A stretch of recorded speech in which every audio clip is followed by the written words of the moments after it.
अगर आप जुड़े रहना चाहते हैं संजीवनी भोजपुरी से तो सब्सक्राइब करें हमारे चैनल को और हमारे सभी वीडियोस पाने के लिए बेल आइकन को दबाएं।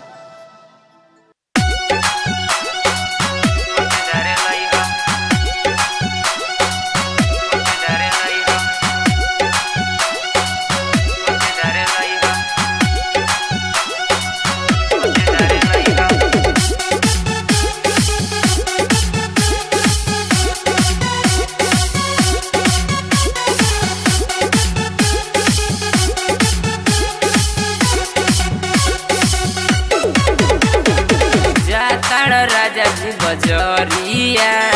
ले हलल की चुनरिया जाता राजा जी बजरिया ले हलल की चुनरिया जोड़ नारियल फल फूल लई ह चुनरिया पिया गोटेदार लई ह चुनरिया गोटेदार लई ह चुनरिया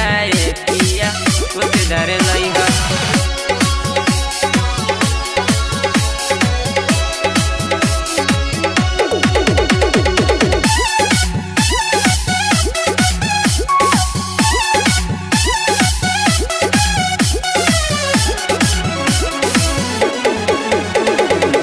हाथ में लेके राजा थाली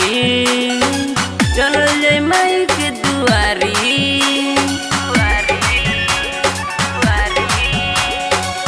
हाथ में लेके राजा थाली चल जाए माई के दुआरी बात मानिए हजूर माथा टेकल जाए जरूर बात मानिए हजूर माथा टेकल जाए जरूर ओढ़ौल के लाल फूल लई ह चुनरिया पिया गोटेदार लई ह चुनरिया पिया गोटेदार लई ह चुनरिया पिया गोटेदार लई ह गोटेदार लई ह गोटेदार लई ह गोटेदार लई ह गोटेदार लई ह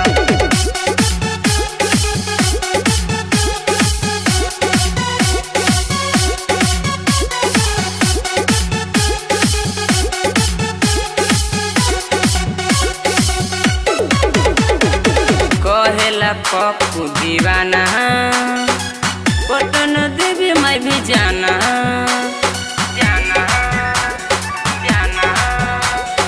कहेला पप्पू दीवाना पटन देवी मैं भी जाना